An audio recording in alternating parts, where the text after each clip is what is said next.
So the first thing we're going to do is create a nice little home for the penguin. We'll create a little iceberg for him. This will give us a nice little introduction into the interface of formz. Here's the XY plane. You can move that anywhere that you want in 3D space. This is your drawing surface. And then just simply choose any one of the many different drawing tools and draw the shape that you want and extrude that into a 3D object. Create as many different objects as you want. Maybe switch to a different tool. How about the polygon pattern tool? Create the pattern that you want. We can switch over to maybe a spline or a vector line drawing tool. When you create your profiles, you can leave them flat as 2D profiles. Maybe do some 2D plan work, and then later on you can always extrude those up into 3D objects. You can also do additive and subtractive modeling operations using the Boolean tools. Do a Boolean union to union multiple solids together to make a single object. You can also do a Boolean difference to subtract one object from the other. We can also do additive and subtractive operations using the insertions. These are nice because you can just simply pick a face on any part of the object, and using those same drawing tools, just draw on the face and extrude that up to add volume. Maybe we'll select the face down here and use the vector line tool on that and pull that up to add some volume in that area.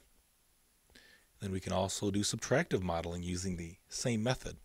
Just simply highlight the face and draw, and with the profile, instead of pulling it out to add volume, we're going to push it through to subtract volume, and we get a nice little cave down there at the bottom. You can also move the different topological levels. For example, I can move a single face, can move a segment, and you can also move a single point. So you can see the flexibility of being able to move just a part of the object. And we can take this object and maybe bring it into the Subdivision tools, and we get a smooth organic object that looks like this. So if we turn the curvature slider down to 0, we can see this is the original object. And what the Subdivision tool does is it subdivides all the faces of the object. And as we turn the curvature slider up, we can sort of melt or smooth out that geometry into a more organic shape. And we can increase or decrease the number of subdivisions, which increases or decreases the mesh resolution on each of the face as it is subdivided. Now notice that we do have access to the original cage after it's subdivided, which is really nice because we can go in and still modify that object in its subdivided form by being able to move the segments and points of that original cage that we started with. Now this is in a wireframe mode. We can also do a render zone rendering of our object.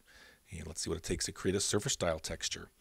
Color, reflection, transparency, and bump. Color is the color of the object. There's a bunch of computer generated procedurals for brick, wood, marble, paint splats. Just set your own parameters, and formz will create that texture based on the settings that you give it. Another way to create the color would be to load an image map. Any standard pixel image works. We support all of the industry standard formats, and the image map becomes the color of the object.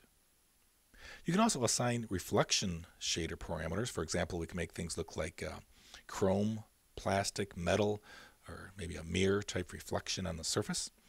And you can see that we can have a reflective surface that reflects the surrounding environment. We can also create transparencies. You can even assign an index of refraction so light will bend as it goes through the material, sort of like a magnifying glass. And the fourth and last shader is the bump shader. So you can take a perfectly smooth surface and have it render as a bumpy texture, such as tread plate or dimples or any type of rough pattern. So you don't have to model all the little bumps in there. You can just apply that as a bump shader effect. And so really the final ice texture that we created is really all four of those combined together to create the one texture as we see here. Let's go back into OpenGL here, and what we're going to do is look at some other ways of creating objects. Let's create a NURBS surface. Now there's many ways of creating NURBS objects in formz. This is one method. Just create a series of boundary curves. You can have 2, 3, or 4 curves that represent the outside boundary of the shape. And I'm going to use the edit controls because I'm going to modify those a little bit, move some of these controls up to give it more of a 3-dimensional curve to it. And then I simply grab hold of those 4 curves, and formz can fit a NURBS surface inside the boundary of those curves.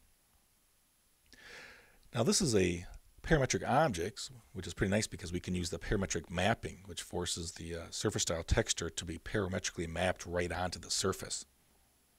Because if we were to make changes to that geometry, you can see that the surface style is actually fixed or mapped right onto the surface. So if I go ahead and turn on the other object that we created earlier, this is sort of the hybrid nature that I was talking about. We have solid geometry, surface geometry, a subdivided object, a NURB surface, just many different personalities for the geometry in formz, and we'll see more throughout the demonstration.